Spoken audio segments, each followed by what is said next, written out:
মাধ্যমিক উচ্চ মাধ্যমিক শিক্ষা বোর্ড ময়মনসিংহ এর অধীনে এবারে এসএসসি পরীক্ষা অত্যন্ত সুষ্ঠুভাবে সুন্দরভাবে শুরু হয়েছে। আমাদের যে পূর্ব প্রস্তুতি ছিল সেগুলো আমরা চমৎকারভাবে করেছি মন্ত্রণালয়ের নির্দেশে এবং অন্যান্য যে নীতিমালা আছে সেই নীতিমালা অনুসরণ করে আমরা চমৎকারভাবে শুরু করেছি। আলহামদুলিল্লাহ আমরা প্রস্তুতির অংশ হিসেবে কেন্দ্রে যেভাবে প্রস্তুতি থাকা দরকার, যেভাবে কেন্দ্র পরিচালনা করা দরকার সেগুলো আমরা আগে থেকে নির্দেশনা দিয়েছি, সেইভাবে হয়েছে। নতুন সংযোজন হয়েছে এবার সিসিটিভি। আমি এখানে আসার আগেও অনেকগুলো কেন্দ্রে আমার কন্ট্রোল রুম থেকে বসে সিসিটিভিতে চেক করেছি পরীক্ষা, যেগুলো আমি দেখেছি চমৎকারভাবে হচ্ছে।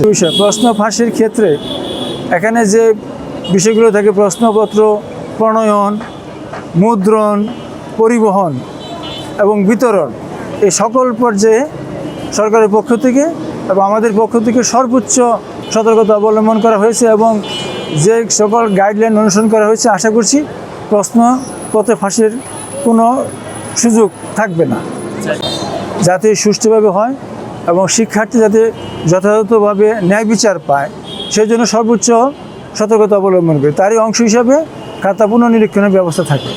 এখানে আপনারা মনে রাখবেন খাতা পুনর্মূল্যায়নটা ঠিক হয় না, পুনর্নিরীক্ষণের বিষয়টা আছে। এবং শিক্ষার্থী যদি আবেদন করে যথাযথ প্রক্রিয়া আমরা সেগুলো পুনর্নিরীক্ষণ করি এবং নিরীক্ষণের ফলাফল চেঞ্জ হলে অবশ্যই আমরা সেগুলো চেঞ্জ করে দিই এবং শিক্ষার্থী কোনো অবস্থাতেই ক্ষতিগ্রস্ত হবে না।